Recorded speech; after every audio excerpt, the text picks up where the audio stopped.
Hello there and welcome to the rambunctious roller coaster that is American democracy.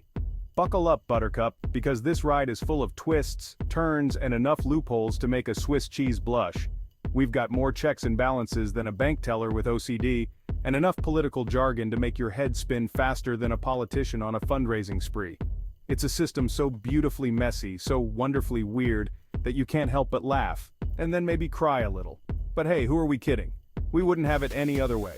So, grab your popcorn, settle in, and let's dissect the glorious absurdity that is American democracy. First up, we have the crown jewel of American electoral oddities, the Electoral College. Imagine a reality show where the person with the most votes doesn't actually win. Yeah, that's the Electoral College. It's like going on a date, having a fantastic time, and then your date goes home with their ex because, well, reasons. And those reasons, my friends, are rooted in history, tradition, and a whole lot of head-scratching logic.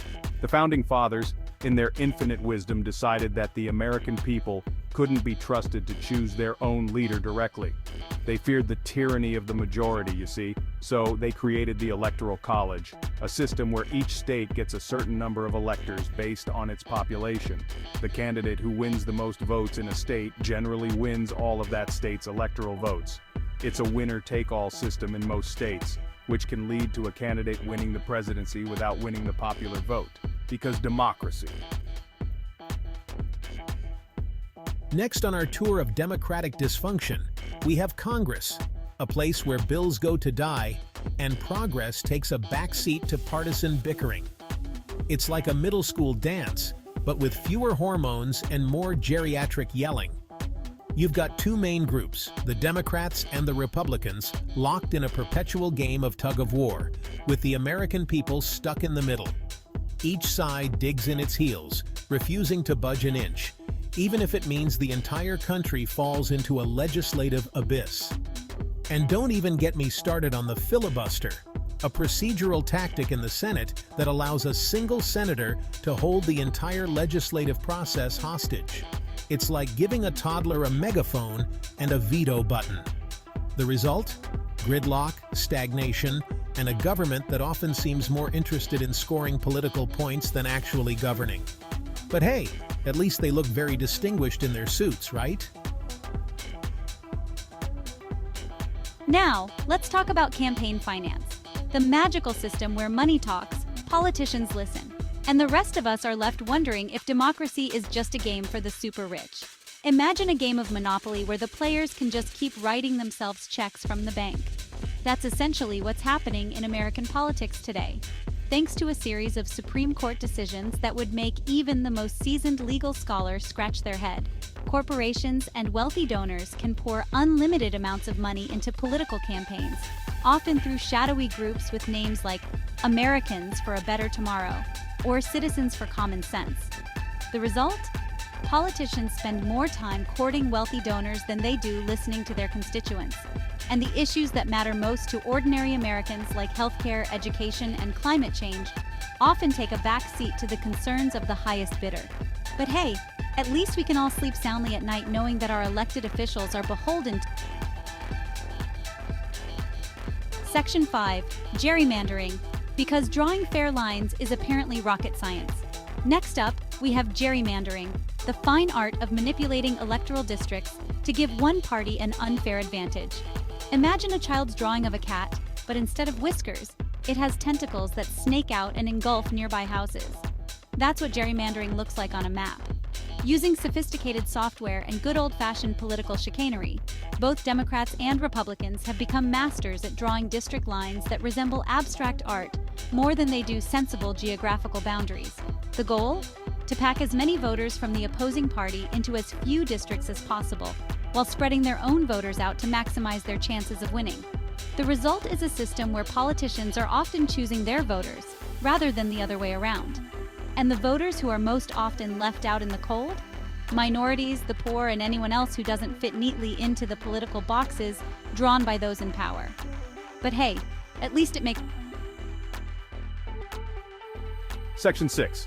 The Supreme Court 9 robes, lifetime appointments, and a whole lot of power. Now, Let's pay a visit to the highest court in the land, the Supreme Court, a place where 9 unelected judges appointed for life have the power to shape the course of American law and society. It's like a legal version of Survivor, except instead of being voted off the island, you get to stay there forever, dispensing justice, or something resembling it, from your lofty perch. The justices, with their flowing black robes and their enigmatic pronouncements, are often seen as Delphic oracles, their every word parsed and dissected for clues about the future of the nation. And with good reason. From abortion to affirmative action, from gun control to campaign finance, the Supreme Court has weighed in on some of the most contentious issues facing American society. But the power of the court comes with a catch: accountability. Because justices are appointed for life, they are largely immune to the whims of public opinion or the ebb and flow of electoral politics. This means that the court can sometimes be out of step with the values and beliefs of the American people, as it has been at various points throughout its history. But hey, at least they look very distinguished in their... Section 7. Voter suppression. Making it harder to vote than find a decent sandwich in this town. Voter suppression. The dark underbelly of American democracy. It's the political equivalent of putting a closed sign on the voting booth and then acting surprised when fewer people show up. It's a tale as old as time itself, or at least as old as the founding of the Republic. From poll taxes and literacy tests to more modern-day tactics like strict voter ID laws and purging voter rolls, those in power have always found creative ways to make it harder for certain groups of people to exercise their fundamental right to vote. It's a system that would make even Kafka blush. A labyrinthine bureaucracy designed to discourage all but the most determined voters. The irony, of course, is that this assault on democracy is often carried out in the name of protecting the integrity of the vote. It's like putting a lock on a fridge and then claiming you're doing it to prevent food from spoiling. But hey, at least it keeps the line shorter for those who can actually vote, right?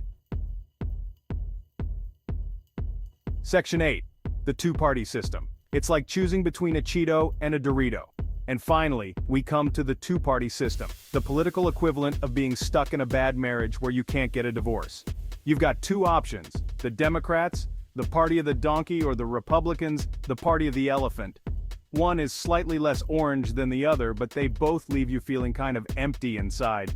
It's a system that forces voters to choose between the lesser of two evils, rather than providing them with a genuine choice between a variety of different political perspectives.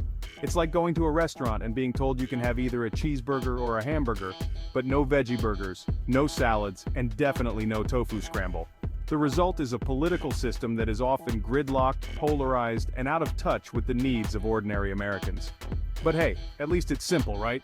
Two choices, one winner, and a whole lot of people left feeling like they have no real voice in their own government. But hey, at least we're not a one-party state, right? Section 9. The grand finale. A toast to American democracy, despite all its flaws. So, there you have it, folks. A whirlwind tour of the glorious, messy, and often downright absurd world of American democracy. It's a system that is far from perfect, a Frankenstein's monster of compromises, contradictions, and historical quirks. But you know what? It's our Frankenstein's monster. And despite all its flaws, despite all its shortcomings, it's still the best hope for a just and equitable society. So the next time you find yourself shaking your head in disbelief at the latest political scandal or the latest example of governmental dysfunction, remember this: American democracy is a work in progress. It's messy, it's complicated, and it requires constant vigilance and participation from all of us to keep it from going off the rails. But it's worth fighting for, it's worth believing in, and it's definitely worth laughing at, if only to keep from crying. Cheers to American democracy in all its perfectly imperfect glory.